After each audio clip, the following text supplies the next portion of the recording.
Bienvenue sur le podcast Les Chercheurs. Je suis Hélène Belly, j'interviewe des femmes et des hommes qui se sont penchés à fond sur un thème, une idée, un concept, au point d'y consacrer des années de leur vie, voire leur vie entière. Je m'intéresse à eux comme sujet, tout autant que leur objet d'étude. Qu'est-ce qu'ils ont à nous apprendre de plus qu'on ne sait pas ? Au fond, écouter et comprendre leur passion, c'est ce qui m'intéresse et je souhaite le partager avec vous. Si vous avez envie de poursuivre le voyage initiatique dans la tête et les pensées de ces chercheurs, leurs publications seront évidemment mentionnées dans le lien de ce podcast. Très bonne écoute à tous. Vous avez écouté la première partie de l'interview de Laura Carpentier-Goffre. Elle nous a expliqué sa thèse sur les violences patriarcales dans le contexte de 2 pays d'Amérique du Sud. Dans ce nouvel épisode, elle nous livre ses découvertes sur ce sujet vaste et complexe. Ce que j'avais cloisonné jusque-là, et je pense que c'est une des grandes forces du système patriarcal, c'est de nous amener à cloisonner, c'est de tout cloisonner. Et c'est de nous faire analyser séparément, par exemple, les enjeux de patriarcat et d'écologie. On va peut-être y revenir, puisque dans le conte de Sororistès, voilà, c'est nous faire croire que ce sont 2 problématiques séparées. Ça n'en est pas. C'est nous faire croire aussi que la question des violences sur les enfants et des violences contre les femmes, ce sont 2 problématiques séparées. Ça ne l'est pas. Ça ne l'est pas pour tout un tas de raisons, à la fois à l'échelle des sociétés, les sociétés où les enfants subissent le plus de violence, ce sont les sociétés où les hommes sont les plus violents avec les femmes, et à l'échelle de la famille, même quand ce sont les mères qui exercent des violences sur les enfants, en réalité, le facteur de risque principal, c'est que la mère subisse des violences de la part du conjoint, même si elle-même les exerce. Et en fait, de fil en aiguille, à partir de là, moi j'ai commencé à animer des ateliers. En fait, là-bas, sur mon terrain, qui étaient ceux que j'animais déjà ici, donc sur les questions de culture du viol, de consentement, d'état de sidération, qu'est-ce qui se passe en fait quand on subit une agression, et qu'est-ce qui se passe ensuite quand on n'a pas pu se défendre, donc sur le stress post-traumatique, etc. Et là, à ce moment-là, les récits ont commencé à pleuvoir. Et où, de fil en aiguille, j'ai commencé à analyser, et aussi grâce aux discussions avec Catherine Weiss, donc qui est une autre chercheuse, qui, elle aussi, avait une analyse assez proche de la mienne, plus en théorie politique, et sur un autre terrain, mais des violences qui sont infligées aux travailleuses domestiques comme étant des caractéristiques, en fait, des violences patriarcales intrafamiliales. Et petit point révélateur, donc je vais en arriver à ce moment-là, donc à mon histoire de public-privé. Et donc tout ceci, voilà, c'est les violences qu'on observe donc dans la sphère dite privée, et très souvent, une des manières de les expliquer, plutôt que de les expliquer par les violences masculines, on les explique par la sphère privée. Par exemple, là, pendant MeToo Inceste, ça, je l'ai énormément vu. Il y a une volonté, non, c'est pas une volonté parce que c'est inconscient, mais il y a une espèce de désir désespéré quelque part d'exempter les hommes de ce qu'ils font en surresponsabilisant les femmes et en surresponsabilisant les mères, et c'est absolument, mais là aussi, je vais réutiliser ce mot-là, mais c'est édifiant de voir quand on parle des violences que les hommes ont choisi de commettre. Violer un enfant, c'est un choix. Et là, quand ce sont les hommes, y compris quand ils ont violé, je sais plus, le médecin qui a violé je sais pas combien d'enfants, ce sont des tournures de phrases où ils ne sont pas mentionnés en tant qu'agents. C'est soit c'est une tournure passive, soit c'est « et là, l'horreur se produisit ». Pof, l'horreur se produisit, mais vraiment, encore une fois, c'est l'horreur se produisit comme la météorite est tombée sur le pif des dinosaures. C'est malencontreusement. Et à côté de ça, pour les mères qui se sont retrouvées plus ou moins en situation, en tout cas, qui sont désignées comme étant en situation de complicité, mais là-dessus, c'est pareil, je voudrais... c'est un sujet qui me tient énormément à cœur.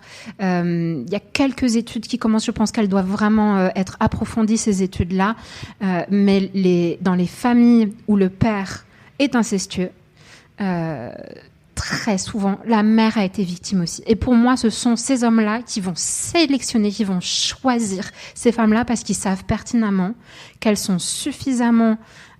qu'elles ont été, c'est plus que du lavage de cerveau, en fait. C'est comme... ces violences-là, c'est un peu le principe du cyborg, en fait. C'est comme s'ils avaient mis leur puce, les agresseurs, à l'intérieur. Il y a une identification à l'agresseur tellement forte. Elles sont dans un syndrome de Stockholm d'identification à l'agresseur et au système agresseur tellement fort tellement forte, identification, qu'elles seront pas en capacité de réagir, qu'elles vont rentrer en sidération, voire effectivement se mettre du côté des agresseurs. Et pour moi, ils ont une conscience, si ce n'est, alors en sociologie, on parle de conscience discursive ou pratique. La conscience pratique, c'est celle qui nous permet... on va pas nécessairement la mettre en discours, mais quelque part, on sait que c'est ça qui est plus pratique. L'exemple que je prends souvent, c'est j'ai pas besoin de réfléchir avant d'attraper ma tasse avec l'une de mes deux mains, la plus proche de la tasse. Je me dis pas, est-ce que je vais choisir mon pied ou ma main ? J'ai pas besoin d'y réfléchir, j'ai pas besoin de produire un discours dessus. Je sais que c'est ça qui est pratique, je sais que c'est ça qui est facile. Mais je pense que de la même manière, les agresseurs savent ce qui est facile, là où il y a aucun risque de conséquences, et que plus largement, les hommes savent que c'est facile dans le monde actuel de faire le sale boulot par les femmes, en fait. Et que si c'est pas je mets des guillemets, leur femme à eux, ça sera une autre. Et qu'en fait, la travailleuse domestique, si on se place du point de vue de l'homme, et d'ailleurs, il y en a qui le disent comme ça. Si ma femme n'a pas eu le temps de faire... Non, si la travailleuse domestique, pardon, ça marche dans les deux sens. Si la travailleuse domestique n'a pas eu le temps de faire, c'est pas grave, ma femme le fera après.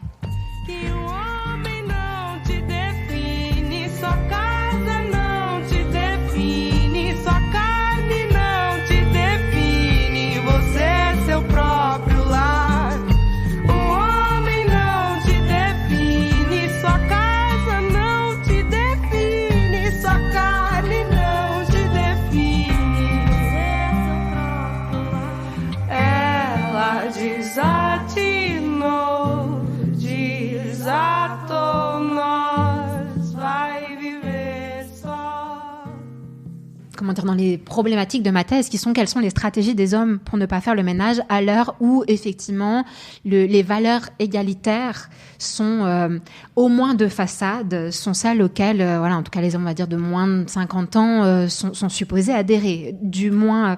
Mais oui, mais le discours de « c'est la nature des femmes », il a quand même perdu de sa superbe d'antan. Donc, ils ont dû mettre en place d'autres trucs.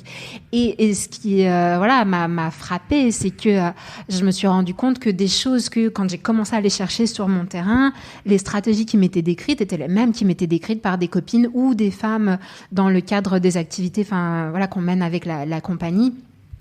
C'était les mêmes et vice-versa, il y avait des choses que je découvrais au hasard d'une discussion en France, et puis quand je posais la question en Amérique latine, en fait, la stratégie existait aussi, et c'est ça qui m'a amené à théoriser notamment l'externalisation ancillaire, donc le fait d'avoir recours à une travailleuse domestique comme faisant partie des stratégies des hommes, et où en plus les femmes se vont généralement doublement arnaquer, puisqu'ayant un plus petit salaire que les hommes, généralement la travailleuse domestique est payée, son salaire est versé moitié-moitié par la femme et l'homme du couple employeur, et donc en fait la femme se retrouve à payer pour la part du travail que l'homme ne fait pas. C'est-à-dire que non seulement elle paye plus proportionnellement sur un salaire qui est plus petit, et en plus de base, dans beaucoup, c'est pas le cas systématiquement. Comme je disais, en Amérique latine notamment, il y a aussi toute la dimension du statut social qui est important. Avoir une travailleuse domestique, ça donne du cachet. Mais dans beaucoup de couples, notamment chez les plus jeunes, les femmes n'ont pas envie de ça. C'est un pis-aller face à une situation où, en fait, elles se retrouvent à faire les 2/3, au moins les 2/3 du travail, domestique au sens large, des soins aux enfants, de la charge mentale, etc., etc. Et donc, et j'en ai là en France, parce que donc j'ai maintenant commencé à faire la comparaison avec la France. Donc, typiquement sur les stratégies des hommes, donc moi que j'ai appelé le répertoire d'inaction domestique des hommes, donc en réflexion en référence à un concept de Charles Tilly qui est le répertoire d'action collective, donc c'est dans les milieux, dans les mouvements sociaux, etc. Bon, bref, donc petit clin d'œil théorique. Et je me suis rendu compte que c'était vraiment les mêmes. Et donc, j'ai eu notamment une interview avec un petit article dans l'IB, et où, je sais plus, il y avait une phrase en disant « La chercheuse affirme qu'elle n'a aucune difficulté à transposer ses analyses au cas français ». Et donc, évidemment, les hommes se sont rués sur le fait que c'est la Bolivie et le Pérou, donc avec derrière en plus un truc bien... plus ou moins colonial, c'est un peu non mais là-bas ils sont pas aussi avancés que nous, donc chez nous c'est si différent, ça n'est pas légitime comme analyse. Et donc me suis dit, je vais la formaliser, l'analyse. Et pour le moment, il y a quelques différences, mais pour le coup, en France, c'est encore plus marqué que là-bas, que énormément de femmes se retrouvent, mais vraiment, c'est vraiment pas de bon cœur, quoi. Elles se retrouvent confrontées à l'alternative entre quitter leur conjoint avec tout ce que ça pourrait impliquer pour les enfants et financièrement, etc., ou devoir effectivement faire appel à une femme et qui en général, est une femme migrante issue des pays du Sud, des ex-colonies, etc. Enfin, avec donc tous ces enjeux-là, mais beaucoup d'entre elles ne sont pas du tout à l'aise avec cette situation-là, mais où clairement elles disent la travailleuse domestique fait la part de mon mari. Et on la paye à moitié-moitié. Enfin, je veux dire, c'est l'arnaque. On se fait avoir. C'est en écho aussi avec le bouquin de Mona Chollet qui est sorti il y a pas longtemps, quoi. C'est l'arnaque sur tous les plans et pour maintenir l'illusion d'une certaine harmonie, parce que à partir du moment où il n'y a plus les engueulades dans le quotidien, ça maintient l'illusion, effectivement, d'un conjoint qui est plutôt attentionné relativement. Mais voilà, alors que quand il n'y a pas la travailleuse domestique pour amortir ce truc-là, effectivement, elles sont confrontées à la réalité de cette exploitation-là. Et de fait, c'est ce qui m'est apparu, c'est clairement, en tout cas, les récits de relations les plus apaisées avec l'employeuse, c'était des familles où, quand il n'y avait pas de travailleuse domestique, le mec faisait à peu près sa juste part, était dans un rapport où il n'y avait pas substituabilité fonctionnelle entre les deux femmes, en quelque sorte. Je raconte ça très brièvement. Mais donc, j'aurais fait un tout petit dernier détour, mais ce qui a fini par m'apparaître, c'est que vraiment les violences intrafamiliales, notamment les violences sexuelles intrafamiliales, étaient vraiment déterminantes dans les trajectoires des travailleuses domestiques, puisque beaucoup d'entre elles, notamment celles qui partent de la zone, enfin, il y en a beaucoup qui sont nées en zone rurale et qui arrivent à la ville, donc celles qui sont parties à l'adolescence, il y a une proportion vraiment non négligeable d'entre elles qui, en fait, fuyaient un foyer violent, et notamment des violences sexuelles intrafamiliales. Mais ce qui est terrible, c'est que le foyer où elles estiment, où elles espèrent avoir trouvé refuge, elles vont être exposées au même type de violence, au même type d'agresseurs. Et d'ailleurs, il y a certains hommes employeurs qui en jouent, qui savent très bien. Et c'est ça qui est fou, c'est que dans un des textes, une des rares recherches qui vraiment va creuser cette question-là, des violences sexuelles contre les travailleuses domestiques, parle de cette stratégie-là d'hommes qui se rapprochent de petites filles ou d'adolescentes en disant « je veux être comme ton père » et qui les violent ensuite. Ça ne les interroge pas. Ça n'a interrogé personne sur le genre de père qu'ils sont.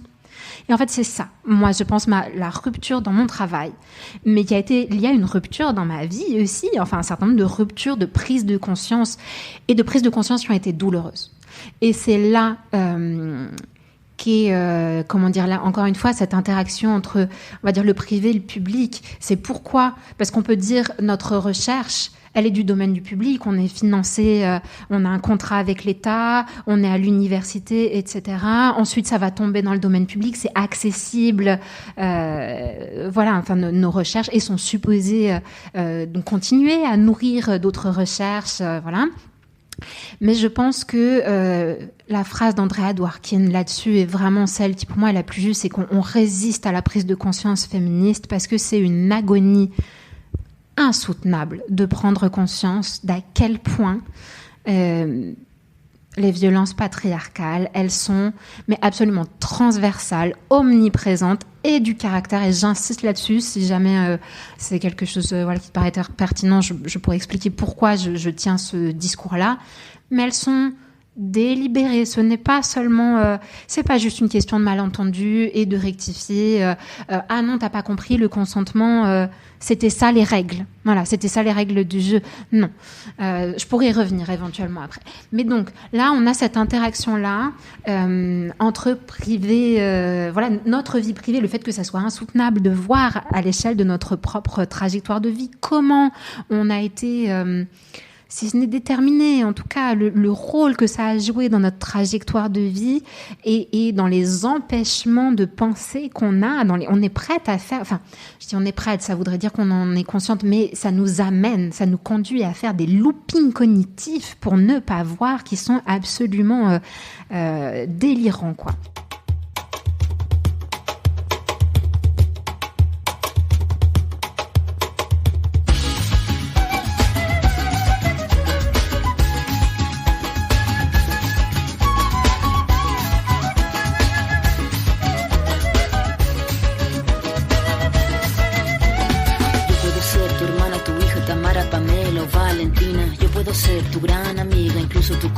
compañera de vida. Yo puedo ser tu gran aliada, la que aconseja y la que apaña. Yo puedo ser cualquiera de todas, depende de cómo tú me apodas. Pero no voy a ser la que obedece, porque mi cuerpo me pertenece. Yo decido de mi tiempo, como quiero y donde quiero.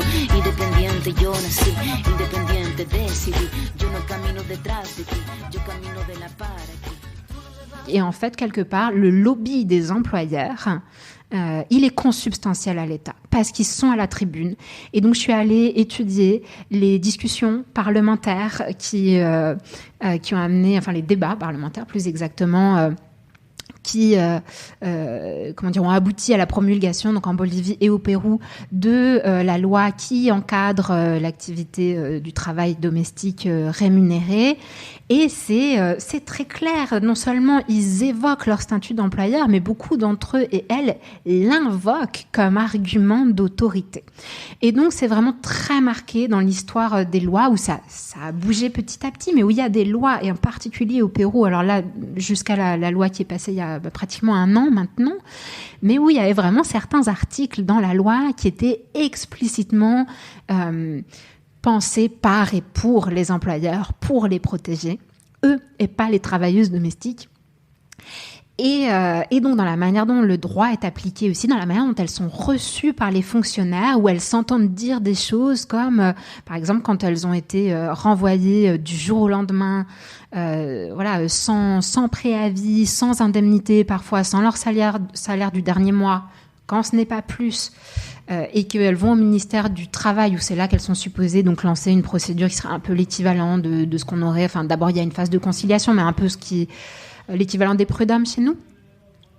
Eh bien, à ce moment-là, elles sont reçues de manière qui n'est pas du tout impartiale, en fait. Et donc, à la fois dans les récits que j'ai recueillis et des choses que j'ai pu observer in situ en les accompagnant, enfin, clairement, il y a des biais très, très forts. Les employeurs et employeuses ne laissent pas leur point de vue d'employeurs et employeuses à la porte de la maisonnée et donc à l'extérieur des institutions publiques. Donc, ça façonne de part en part la manière dont les institutions gère la question ancillaire. Et à partir de là, je vais finir là-dessus, mais finalement, il se passe la même chose sur les questions de violence masculine et donc dans la manière dont les policiers reçoivent les femmes qui portent plainte, etc. Là aussi, en fait, c'est en tant que classe. C'est pas juste, et j'entends beaucoup ce discours de il faut former, je dis pas qu'il faut pas former, hein, attention, mais que ça va résoudre tout magiquement comme si, là encore, c'était une question de malentendu qu'ils avaient pas bien compris. Mais en fait, c'est de la même manière que c'est en tant que membre de la classe, on va dire des employeurs employeuses, des classes sociales supérieures qui promulguent des lois et qui les font appliquer de manière, enfin voilà, qui les interprètent toujours en faveur des employeurs et en défaveur des travailleuses domestiques. De la même manière, historiquement, la manière déjà dont le viol a été défini, juste de cette manière-là, c'était un point de vue d'homme sur le viol. C'était un point de vue d'homme d'une manière générale sur les violences sexuelles et donc sur le fait de s'être débattu, pas débattu. Est-ce qu'il y avait un témoin masculin? D'ailleurs, c'est un mot qui n'a pas de féminin, hein, toujours aujourd'hui. C'est quand même pas, c'est pas anecdotique ce truc-là. Et donc, en fait, pour moi, voilà, ce que j'ai démontré, c'est que du point de vue, et en particulier des femmes, la frontière entre public et privé, c'est une fiction. Elle n'existe pas. Parce que jusque-là, c'était vraiment quelque chose qui était, alors je suis pas la première hein, à le dire, mais c'était des féministes qui s'inscrivaient plutôt dans une approche théorie politique et ça avait été assez peu interrogé du point de vue de la sociologie en tant que telle. Et c'est là, peut-être, donc je vais répondre pourquoi la sociologie politique, parce que ce sont des discipline empirique et politique. Pour moi, ce qui m'intéresse avant tout, il y a d'autres choses qui m'intéressent dans la sociologie, mais c'est la question des rapports de pouvoir. Puisque quand je dis je me suis intéressée à la sociologie, c'était comprendre pour pouvoir changer. C'est pas tellement pouvoir pour pouvoir comprendre, pour pouvoir changer. Je sais pas, moi même si moi j'aurais tendance à voir des questions de domination de pouvoir un peu partout, mais c'est pas juste le rapport aux activités sportives, on va dire. Enfin, c'est vraiment comment quels sont les leviers, voilà, pour aller lutter contre les rapports de domination structurelle. Et donc, petit point intéressant, que moi je trouve très très révélateur, domination. En fait, étymologiquement, eh bien, ça vient de domus, et domus, c'est la maison. Et en fait, c'est vraiment une des démonstrations au cœur de ma thèse, c'est que c'est vraiment le creuset des autres formes de domination. C'est cet espace-là où, donc là, voilà, c'est le maître aussi. Hein. D'ailleurs, dimanche, ça vient de là aussi. Enfin, c'est le jour du Seigneur, le jour du maître. Enfin, bref, il y a plein de mots. Donc, le mot qui veut dire maison, domestique, et qui veut dire, enfin, voilà, domination, tout ça. Enfin, c'est la même étymologie. Je pense vraiment que c'est le creuset des autres rapports de domination, et que ce qu'on retrouve dans l'État, en fait, c'est la même chose, mais à une autre échelle. Ça parle pas à tout le monde comme image, mais moi, je vois ça un peu comme une espèce de récursivité. En fait, il se passe la même chose, mais à une espèce d'échelle méta, et on a toujours aujourd'hui, d'ailleurs, on a quand même du mal, notamment en France. Hein, enfin, je veux dire, l'idée d'avoir une chef d'État, c'est encore compliqué. C'est anecdotique parce qu'il y a des pays où il y a eu des femmes présidentes et ils en sont pas. Enfin voilà, le patriarcat s'est pas aboli magiquement de ce seul fait. Mais toujours est-il que j'ai vraiment mis l'accent sur le fait que non seulement quand les victimes de violences patriarcales font face à l'État, elles font face à une structure qui est éminemment patriarcale, mais qu'au sein même de l'État, ce sont les mêmes violences. Et l'exemple, je vais finir, je pense, là-dessus, peut-être pour garder un petit peu de temps pour les éventuelles dernières questions, mais que les dits serviteurs de l'État aussi commettent des violences contre les autres fonctionnaires, les autres députés, les autres magistrats, les autres élus, etc., etc. Bon, en France, on a eu un certain nombre de cas qui ont fait grand bruit, mais je dirais l'exemple que qui serait le plus parlant, c'est un cas en Bolivie, et donc je n'ai pas eu le temps de parler du tout de ça, mais comparer la Bolivie et le Pérou, à travers ce prisme-là, était particulièrement intéressant parce que on va dire que, même si là, avec le nouveau président, ça pourrait bouger, mais que ça soit dans la Constitution ou dans les discours majoritaires d'État au Pérou, on a encore quelque chose qui est très colonial, très conservateur. La Constitution, le préambule de la Constitution péruvienne, je me souviens plus exactement, mais ça parle de Dieu. C'est très très bref. Il y a vraiment une définition du citoyen neutre, et derrière ce citoyen, bon, tous les citoyens naissent libres et égaux, machin. C'est enfin surtout les hommes blancs hétérosexuels. Et d'ailleurs, la Constitution actuelle date de 93 et elle a été promulguée sous le régime autoritaire de Fujimori que j'ai mentionné plus tôt. Alors qu'en Bolivie, il y a vraiment une rupture suite à l'arrivée d'Evo Morales et du MAS au pouvoir, où c'est vraiment une Constitution qui se veut, dès le préambule, décoloniale, il y a vraiment, ça fait partie des principes officiels de la Constitution de dépatriarcaliser les institutions. Bon. Et donc, avec cette perspective-là où le rôle de l'État, alors qu'au Pérou, en gros, on a une approche du rôle de l'État qui est juste supposée maintenir l'ordre public, on a vraiment un État qui est juste régalien et éventuellement, compensé, mais vraiment à minima, quoi, les pires formes d'injustice qui pourraient exister. Là, tel que défini aujourd'hui par la Constitution et les discours d'État, on va dire, en Bolivie, la fonction de l'État, c'est d'aller corriger les injustices structurelles historiques. C'est d'aller faire contrepoids, c'est d'aller vraiment contribuer à la fabrication, à la création, à la construction, voilà, d'une société nouvelle, plus égalitaire. Et malgré ça, quand une femme a été, donc c'était ils appellent ça une assemblée législative départementale, mais c'est un peu l'équivalent d'un conseil régional. Une fête illégale a été organisée par plusieurs, avant Noël, je crois, par plusieurs députés, et il se trouve que ça a été filmé par des caméras. L'un d'entre eux a violé une des employées, et qui est en fait l'équivalent vraiment des travailleuses domestiques, mais dans la sphère publique. C'était une femme qui portait la pollera, donc c'est les jupons des femmes indigènes, et donc ça veut dire que c'était une femme, c'est un des attributs des femmes autochtones. Et qui, a priori, était là comme contractuelle, qui faisait notamment le ménage, etc. Enfin, qui se retrouvait à faire dans une institution publique, dans un bâtiment d'État, ce que les femmes indigènes font chez les patrons depuis la colonisation. Donc elle a été violée. Un autre, donc par un homme, un député du MAS, donc du parti d'État. C'est pas un parti d'État, mais du parti qui était à la tête du gouvernement à ce moment-là. plus précisément. Et plus ou moins, ce qui s'est passé, c'est que non seulement il y a pas et un autre du MAS aussi, harcèlement sexuel, et pareil d'une autre contractuelle. Et ce qui s'est passé, c'est que même dans le discours d'Evo Morales, la manière, il n'y a vraiment pas eu de levée de bouclier, alors que le MAS a fait notamment des injustices faites aux travailleuses domestiques, vraiment un symbole de la lutte contre les injustices historiques. C'était l'incarnation des injustices coloniales, etc. Et là, quand c'est des camarades qui font ce que font les patrons, ils font la même chose, là, d'un seul coup, c'était vachement moins grave.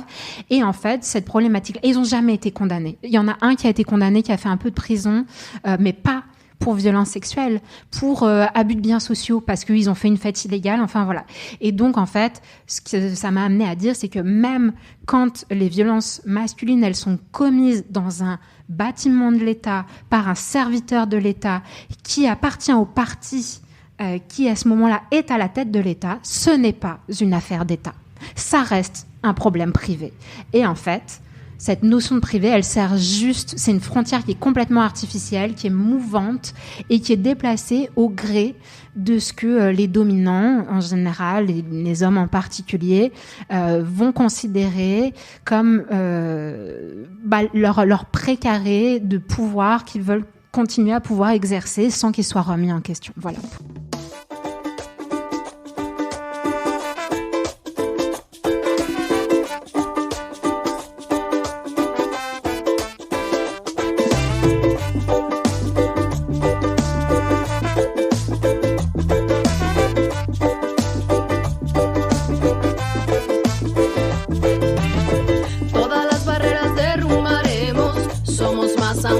Somos menos, somos fieras en esta selva, con femenina esencia.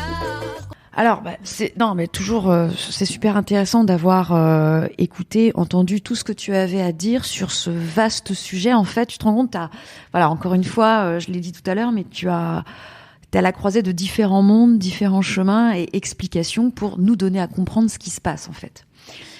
Et puis, en 2020, tu interviens au concours d'écriture Sororistas. Je fais sciemment cette digression pour nous amener sur un autre terrain de jeu, non plus la Bolivie et le Pérou. Mais tu as dû sacrément aimer le titre du concours Sororistas, parce que ce mot, toi qui tiens compte des mots, ce mot qui sonne, voire résonne avec ce qui te touche, une sonorité toute hispanique, et humaine, induite de sororité.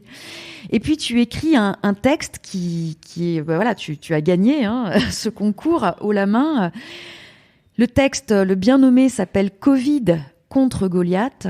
C'est un conte politique. C'est un conte pamphlétaire et révolutionnaire. Tu nous plonges littéralement dans un monde parallèle, un monde bêta qui nous observe, nous les humains et les humaines.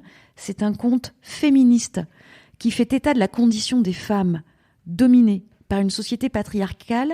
Quoi de mieux que le règne animal incarné par la femelle pangolin Padmiri pour être cet œil, ce média qui nous révèle à nous.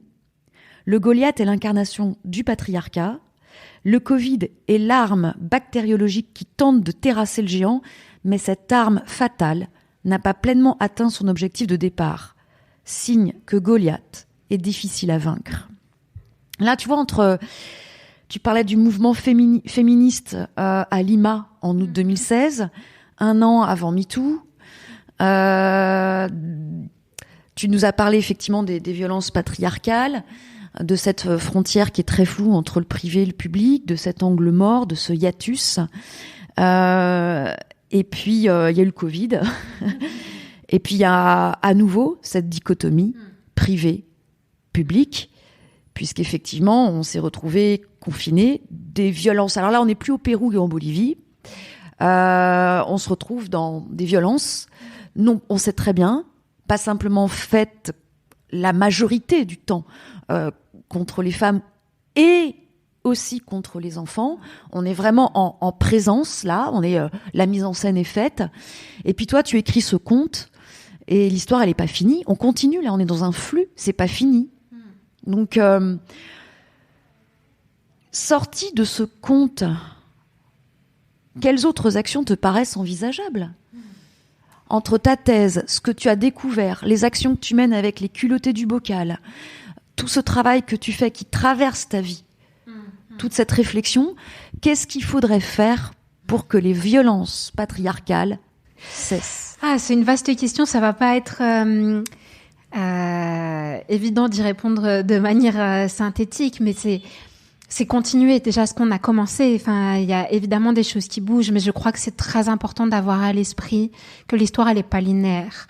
Et j'ai parfois l'impression d'entendre des discours et finalement qui, voilà, pour moi, dans une perspective matérialiste, dialectique, enfin, je pense qu'il est vraiment fondamental d'avoir en tête que bon, l'histoire n'est pas linéaire et puis que quand il y a ça bouge dans un sens, il y a une comment dire, quand les opprimés se révoltent, il y a un backlash, quoi. Donc un retour de bâton. Enfin, ça va nous revenir aussi fort, voilà, dans le sens inverse. Même si encore une fois, oui, il y a des choses qui bougent, mais alors de ce que on voit avec la compagnie, c'est que autant ça bouge du côté des femmes.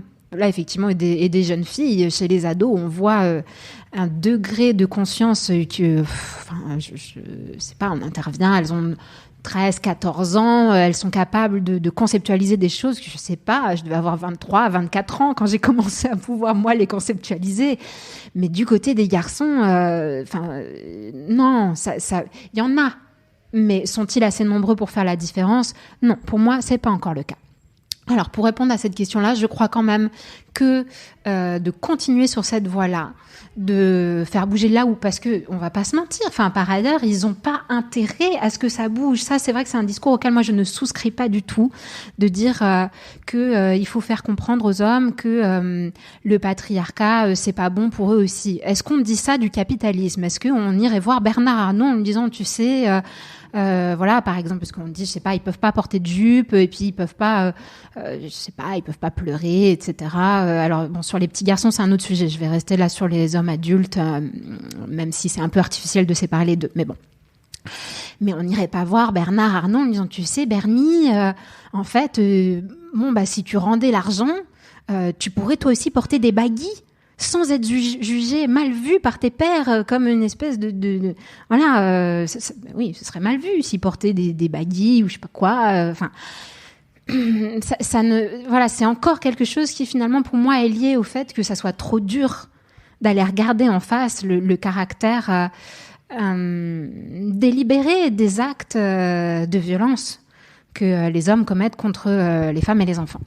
Donc, je pense que pour moi, c'est avant tout mettre notre énergie dans la sororité. Et donc, voilà, ça répond peut-être aussi à la remarque que tu faisais avant sur le côté sororistas. Oui, ça a vraiment résonné, ça a fait écho, et vraiment dans tous les sens du terme. C'est-à-dire qu'il y a, oui, une résonance qui a grandi, qui a fait grandir cette histoire-là en moi et qui m'a donné envie de vraiment pouvoir la porter plus loin, au-delà de mon propre imaginaire. Et je pense que c'est vraiment fondamental. Et c'est difficile parce que le fait que les relations entre les femmes soient parfois effectivement rendues difficiles, enfin, c'est loin d'être un paradoxe. C'est la preuve même du degré de violence qu'on subit. Cette division entre opprimés-là, c'est le résultat de l'oppression. Mais donc, pour moi, c'est un levier extrêmement puissant de réussir à s'unir et à faire un travail de fond sur ces divisions-là et sur les projections traumatiques qu'on a souvent. Alors, je ne vais pas avoir le temps là de développer autant que j'aurais voulu, mais très souvent, c'est plus facile d'être en colère contre une femme que d'être en colère contre les hommes, parce qu'en fait, on sait que si on se met en colère contre les hommes, ça sera, dans le meilleur des cas, ça sera vain. Ils vont pas bouger. Donc, on se met en colère contre les femmes. Et moi, la première, je veux dire, je m'observe, ou même avoir, je sais pas, j'ai un copain qui fait un truc, voilà, je sais pas, qui m'a filé un coup de pouce sur un truc, et j'observe que le niveau de reconnaissance que j'éprouve envers lui est démesuré par rapport à ce que j'aurais éprouvé si ça avait été une femme qui avait fait la même chose. Donc, d'aller travailler là-dessus et de faire un travail, de rendre ce travail-là politique, de le désindividualiser, de prendre conscience. Et c'est pour ça que chez les culottés du bocal et aussi au centre, alors je l'annonce un peu en avant-première, au centre Bertha Pappenheim, qui est un centre de psychotraumatologie féministe qu'on monte avec mon amie et collègue qui est neuropsy, Juliette Mercier. On a vraiment, pour nous, le combat politique et le soin vont main dans la main. Et disons que chez les culottés du bocal, on est avant tout dans une approche, de transformation des structures sociales par l'éducation populaire, mais où la dimension du soin est quand même là, toujours. Et là, ça va être un peu dans l'autre sens. On va plutôt être dans une optique de soins, de prise en charge, d'accompagnement des victimes, mais avec toujours une grille de lecture pleinement politique. Et donc, pour moi, j'aurais beaucoup d'autres choses à dire, mais je crois que ce que je pourrais, ce sur quoi j'aimerais conclure, c'est cette approche-là où vraiment prendre pleinement conscience dans tous les aspects de notre vie, incluant notre rapport à nous-mêmes et aux autres femmes, cette idée que le privé est politique et c'est ce que dit Andrea Dworkin aussi, c'est que du coup, la sororité, elle n'est pas conditionnelle, ça veut dire aussi avec les femmes qu'on n'aime pas. Ce qui ne veut pas dire être obligé d'être à leur côté physiquement, qu'elles fassent partie de notre vie. Attention, je ne suis pas du tout. Et je pense que c'est très important d'être capable d'avoir les deux moments d'analyse, de se dire « Ok, je comprends ce qui, dans son histoire et dans cette société patriarcale-là, amène cette femme à agir de la sorte avec moi. Il n'empêche que ça me fait du mal. Et donc, je suis pleinement légitime à couper les ponts, à mettre de la distance, à en parler autour de moi de ce que ça m'a fait, de recevoir une écoute empathique si ça m'a fait du mal, et pour autant, sans perdre de vue que même les femmes avec lesquelles on n'est pas d'accord, y compris, c'est vraiment le livre Les femmes de droite de Dworkin, c'est vraiment un livre que moi j'aimerais recommander, qui a mis des mots sur ce que je pressentais déjà depuis longtemps et qui a aussi guidé mon travail de thèse. C'est comprendre que aussi les femmes avec lesquelles on n'est pas d'accord, quelque part, elles vivent quand même la même chose jusqu'à un certain point, mais elles vivent des choses similaires à nous, et que c'est précisément parce qu'elles vivent ces violences-là, en fait, comment dire, c'est ça qui nourrit cette orientation politique avec laquelle pourtant nous ne sommes pas d'accord et nous sommes en opposition profonde. Et pour autant, ce qui les guide dans cette approche-là, c'est finalement notre vécu commun, même si on a eu deux manières diamétralement opposées d'y faire face. Et d'ailleurs, même à l'échelle interpersonnelle, très souvent, j'observe entre les femmes que ce qui rend difficile les relations, ça va être deux manières très différentes d'avoir géré le trauma qui a été provoqué par le même type de violence. Donc, certaines, ça va être de plus se taire, par exemple, de ne plus se taire, et donc, du coup, d'aller, s'il y a besoin d'un conflit, c'est d'y aller, de le dire. Et pour les autres, c'est d'être terrorisé par le conflit, parce qu'en patriarcat, je crois que je vais finir là-dessus, en patriarcat, les hommes ont réussi à nous convaincre que conflit et violence, c'était une seule et même chose, parce qu'effectivement, les hommes ont tendance à résoudre leurs conflits par la violence.